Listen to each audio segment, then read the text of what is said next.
When the bully who had always picked on me at school gently took my virginity at a party, I thought our relationship would change, but he continued to tease and mock me, and to make matters worse, I became pregnant. I held the pregnancy test in my shaking hand, staring at those two bold lines like they'd punched me in the gut. Positive. From the other side of the bathroom door, Mom called out, "Sweetie, everything okay in there?" How could I possibly tell her that her 17-year-old daughter got knocked up by a guy who now acts like I'm something stuck to the bottom of his shoe? She was going to be crushed. I slid down the wall, hugging my knees as sobs tore through me. The door creaked open. Raquel, Mom sank to the floor beside me, pulled me into her arms, and gently stroked my hair. "It's okay, we'll figure it out together." "What am I going to do?" My voice broke as I looked into her tear-brimmed eyes. "I'll be with you through every step, no matter what you decide." She squeezed my hands and gave me the kind of comfort only a mom could give. "I'm sorry I disappointed you." "Stop," she said firmly, cupping my face. "You didn't disappoint me, ever." I cried harder. Telling Leo was next. Just walk up to him and say, "Hey, remember that one night? Surprise, you're gonna be a dad." But, not so simple. He was always surrounded by his loud, cocky crew, and I couldn't get a word in without.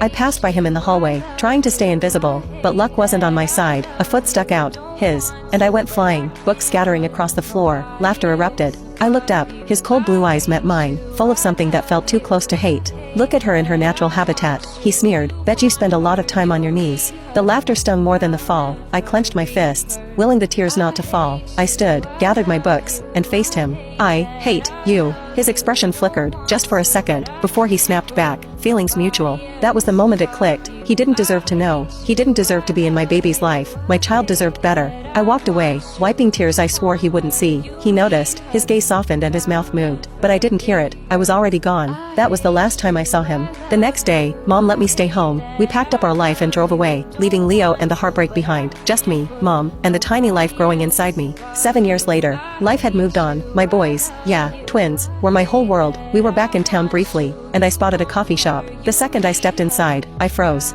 "Leo," he looked up, and our eyes locked. I turned fast, but not fast enough. "Raquel," he called. "Let's go, boys," I said quickly, ushering them toward the door. But Leo caught up, and then, out of nowhere, he hugged me. What the? He held on like he'd missed me or something, but that couldn't be. He had made it perfectly clear he couldn't stand me back then. "I can't believe it's really you," he said, pulling back to look at me. "Wow." I blinked at him. Was this some kind of trick? "What brings you back?" he asked. I didn't answer. Then Alec chimed in. "Who are you?" Leo looked down at him, surprised, then squatted to their level. "Are you Mommy's childhood friend?" Aiden asked. Leo smiled wide. "Oh wow, twins. I love twins." "Really? That's cool," Aiden said. "Yeah, and I'm your mom's old friend. We were best friends once, right?" He looked up at me with a smirk.